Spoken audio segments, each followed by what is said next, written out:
Assalamualaikum warahmatullahi wabarakatuh. Kami dari kelompok 8 yang terdiri dari saya, Ira, Vio, Najwa, Dani, dan Barik. Pada video kali ini akan memaparkan tentang 4 fokus studi yang ada di jurusan mikrobiologi di ITB. Yang pertama adalah industri, pangan dan agrikultur, energi dan lingkungan, dan yang terakhir adalah medis. Baik, saya akan menjelaskan tentang fokus studi industri. Nah, industri adalah kegiatan yang melibatkan produksi secara masif atau skala besar. Di mikrobiologi, industri ini melibatkan bioproses yang tentu saja akan menggunakan mikroba untuk mengolah suatu bahan mentah menjadi sebuah produk jadi. Nah, untuk fokus studi industri sendiri umumnya mempelajari perancangan, optimasi, atau proses fermentasi pada tingkat industri. Selanjutnya, untuk topik dari fokus studi industri ini bisa melebar ke kesehatan, pangan, energi, material, dan sebagainya. Contoh topik TA dari fokus studi industri adalah aquaculture, misalnya pengaruh sistem budidaya aquaculture anabiotik terhadap produktivitas budidaya ikan nila. Nah, judul tersebut adalah judul TA dari kakak tingkat kita, Kakak Darin dari Akarya 17. Selanjutnya untuk keunikan dan hal yang menarik dari fokus studi industri. Di sini hal yang paling menarik adalah matkul yang harus dipelajari pada fokus studi industri bergantung pada industri yang dituju. Jadi punya pilihan yang luas untuk materi yang dapat dipelajari. Misal kalau ingin budidaya jamur, maka matkul yang dipilih adalah matkul mikrobiologi. Dan kalau mau ke vaksin, maka matkul virologi. Selanjutnya ada fokus studi pangan dan agrikultur. Fokus studi pangan dan agrikultur berfokus pada pemanfaatan mikroba untuk menyelesaikan berbagai permasalahan pada bidang pangan dan agrikultur. Beberapa topik tugas akhir tentang bidang fokus studi pangan dan agrikultur, salah satunya ada dari Kak Nadia Tanjung, Mikrobiologi 17, tentang suksesi komunitas mikroba pada proses fermentasi kefir susu sapi, dan ada dari Kak Jody Jonathan Prasetya Rahaju, Mikrobiologi 17, yaitu tentang optimasi pembuatan kefir, campuran susu sapi, dan susu almond. Salah satu hal menarik dari fokus studi pangan dan agrikultur ini adalah pengerjaan TA dapat dilakukan langsung di lab, tapi juga banyak yang bisa dilakukan di rumah. Bedanya fokus studi ini dan fokus studi lain menurut Kak Nadia Tanjung itu, fokus studi pangan dan agrikultur hasilnya bisa langsung dikonsumsi sendiri dan produknya real atau nyata. Nah, beberapa mata kuliah yang mendukung fokus studi pangan dan agrikultur yaitu salah satunya adalah mikrobiologi makanan dan jurusan-jurusan mata kuliah di jurusan teknik pangan, lalu ada biosecurity dan bioproduk. Terima kasih.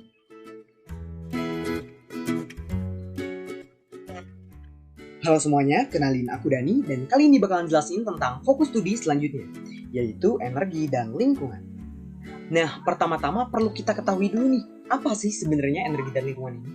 Nah, sesuai sama judulnya, fokus studi lingkungan dan energi ini akan berfokus pada pemanfaatan mikroba dalam bidang lingkungan serta energi. Nah, ada beberapa proyek yang dapat dipilih apabila kita memilih fokus studi kali ini.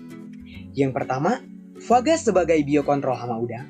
Yang kedua, MEOR atau Microbial Enhanced Oil Recovery. Yang ketiga, peran bakteri pada proses biokorosi di waduk. Yang keempat, bioremediasi dengan biosurfaktan. Yang kelima, kualitas udara selama pandemi dari diversitas bakteri, sampling di beberapa kota di Jakarta. Yang keenam adalah alga untuk biodesain. Nah, untuk contoh topik TA-nya sendiri adalah peran bakteri dalam proses biokorosi atau karbon. Nah, selanjutnya, apa sih mata kuliah yang mendukung program studi ini? Nah, untuk fokus studi kali ini, mata kuliah pendukungnya adalah ekologi, evolusi mikroba, dan fisiologis mikroba. Nah, selanjutnya untuk mata kuliah tambahannya yaitu bakteri, faga, dan mikrobiologi aquaculture. Nah, apa sih yang menarik dari fokus studi kali ini? Yang pertama, penelitiannya dilakukan bukan hanya di dalam lab. Yang kedua, kuliah lapangannya menarik. Dan yang ketiga, aplikasinya meluas ke berbagai bidang, termasuk perminyakan dan pertambangan. Kemudian fokus studi yang berikutnya adalah medis. Fokus studi ini berfokus pada pemanfaatan mikroba dalam bidang kesehatan. Nah, pemanfaatan mikroba ini bisa dari segi metabolit maupun genetiknya. Ada beberapa contoh topik TA terkait dengan fokus studi medis ini. Yang pertama contohnya adalah analisis profil mutasi genom SARS-CoV-2 berdasarkan iklim, gender, dan kelompok usia di dunia. Kemudian ada analisis sequence genom SARS-CoV-2 isolat Indonesia pada periode Maret 2020 hingga Februari 2021. Kemudian ada pengembangan vaksin multi-epitope virus SARS-CoV-2 berdasarkan prevalensi human leukocyte antigen di Indonesia dengan pendekatan imunoinformatik. Dan ada juga desain vaksin multi-epitope bakteri Chlamydia trachomatis dari protein membran luar menggunakan pendekatan reverse vaksinologi. Nah, apa sih hal-hal yang menarik dari fokus studi medis ini? Yang pertama adalah penelitiannya mulai dari basic sampai pengembangan teknologi dan treatment atau pengobatannya. Kemudian, fokus studi medis ini sangatlah luas, tak terbatas hanya manusia saja, bahkan hewan pun bisa, dan akan bersinggungan dengan bidang lainnya seperti agrikultur dan industri. Kemudian, medik mikrobiologi ini relatable dengan pandemi yang sekarang sedang kita hadapi. Nah, ada beberapa mata kuliah yang berkaitan dengan fokus studi medis ini. Jadi ada seperti biologi sel dan molekuler, patogenesis mikroba, kemudian hingga rekayasa protein metagenomik yang didapatkan dari beberapa tingkat. Selain 4 fokus studi tadi, ada juga kelompok ilmuwan yang ada di jurusan mikrobiologi di ITB. Nah, kelompok ilmuwan itu apa? Kelompok ilmuwan itu adalah kelompok dari dosen-dosen yang memiliki bidang atau objek penelitian yang sama nih. Nah, yang pertama adalah genetika biologi molekuler. Ini lebih terfokus ke eksplorasi dan konservasi, keanekaragaman genetik, analisis fungsi gen dan protein, rekayasa genetika, biologi sintetik, multimik atau genomik, transkriptomik, metagenomics, dan didukung juga oleh bioinformatika dan analisis big data. Nah, salah satu contoh wilayah pengabdian masyarakat dari KKGBM ini adalah ketahanan pangan dan pertanian, teknologi kesehatan dan kedokteran, serta green technology. Lanjut ke KK kedua, itu adalah bioteknologi mikroba yang lebih terfokus ke nutrisi dan farmasi, pertanian dan kehutanan, budaya perairan, energi, lingkungan, dan biomaterial. Buat jangka pendeknya itu adalah eksplorasi karakterisasi mikroba, terus dilanjutkan dengan manipulasi mikroba atau sistem tempatnya berada. Tapi untuk jangka panjangnya itu bisa buat pengembangan lebih lanjut di bidang bioindustri atau prototipe industri dan aplikasi lingkungan.